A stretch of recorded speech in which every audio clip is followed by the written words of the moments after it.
उसमें मैं rule out नहीं करता, इंडिया खुद भी पूछ सकता है कि वहां से भी हमारे खिलाफ जारी रखे और साथ जो है वो ऑल आउट वॉर या व्हाटएवर जो भी उनकी स्ट्रेटेजी होगी।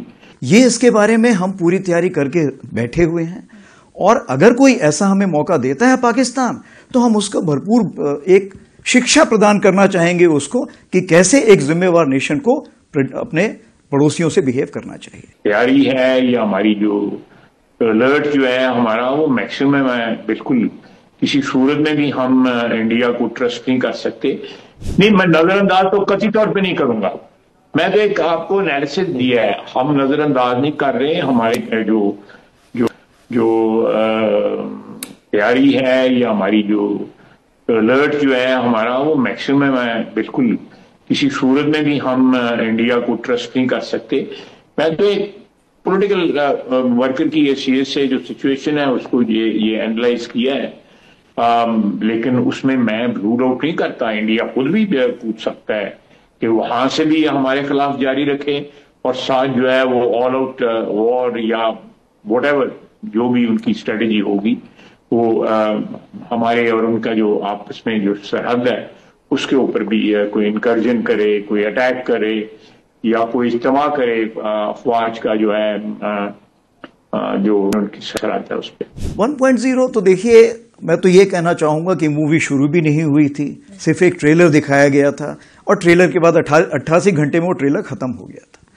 तो आगे आने वाले हालात कैसे होंगे ये इसके बारे में हम पूरी तैयारी करके बैठे हुए हैं और अगर कोई ऐसा हमें मौका देता है पाकिस्तान तो हम उसको भरपूर एक शिक्षा प्रदान करना चाहेंगे उसको कि कैसे एक जिम्मेवार नेशन को अपने पड़ोसियों से बिहेव करना चाहिए। तो अगर हम एक ऑनगोइंग ऑपरेशन की बात करते हैं तो इंडियन आर्मी उन चैलेंजेस के लिए हमेशा तैयार है। देखिए, जब कोई भी ऑपरेशन होता है उससे कुछ ना कुछ हम शिक्षा ग्रहण कर सकते हैं। तो इस ऑपरेशन में भी हमने कुछ शिक्षा ग्रहण की। जैसे सबसे पहले तो हमने ये लेसन प्राप्त किया कि इसमें सबसे पहले चीज ये है कि जो डिसीजन मेकिंग है या जो आपने निर्णय लेना है उसके लिए समय बहुत कम है और निर्णय आपको हर लेवल पे लेना पड़ेगा। क्या आप यहां पर निर्णय लें और फिर नीचे पास करें, नहीं हो सकता। तो हर लेवल पे, हर स्तर पे लोगों को समय के हिसाब से तैयारी करनी पड़ेगी और एक्शन लेने पड़ेंगे, कार्रवाई करनी पड़ेगी। दूसरी चीज जो इंटीग्रेशन बोलते हैं, इंटीग्रेशन का यह मतलब है कि चाहे army, navy, air force, CAPF, cyber, space कोई भी हो, उसका इंटीग्रेशन हम जितना जल्दी करेंगे उतना हम इस लड़ाई को बड़े साझे ढंग से लड़ सकेंगे, क्योंकि आज की लड़ाई जो है वो मल्टी डोमेन है। अगर मैं बोलूं सिर्फ आर्मी अकेले लड़ सकती, नहीं लड़ सकती, हम सबको मिलकर लड़ना पड़ेगा। जो सैटेलाइट है वो बताएगी कि कौन कहां पर बैठा हुआ है और जो उसी प्रकार से जो हमारे साइबर हैं उसका ये है कि क्या मुझे एक मान लीजिए एक ड्रोन आ रहा है तो ड्रोन के लिए क्या मुझे फायर करने की जरूरत है या मैं उसको इलेक्ट्रोमैग्नेटिक स्पेक्ट्रम या कहीं लेजर से किल कर सकता हूं। तो बहुत सारी चीजें हैं जो इतनी आपस में घुल मिल गई हैं कि हमें उसमें साथ में बैठ के सोच विचार करना पड़ेगा। तीसरी चीज ये है कि लड़ाई कितने दिन चलेगी ये आज हम नहीं बता सकते हैं।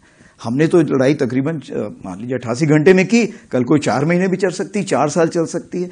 इस चीज को मद्देनजर रखते हुए क्या हमारे पास साजो सामान है उस लड़ाई को लड़ने के लिए, क्या उसके लिए शस्त्र हैं? अगर नहीं है तो उसकी हमें तैयारी करनी पड़ेगी। हमें यह देखना पड़ेगा कि हमें 4 साल की लड़ाई तक के लिए भी तैयारी करके रखनी।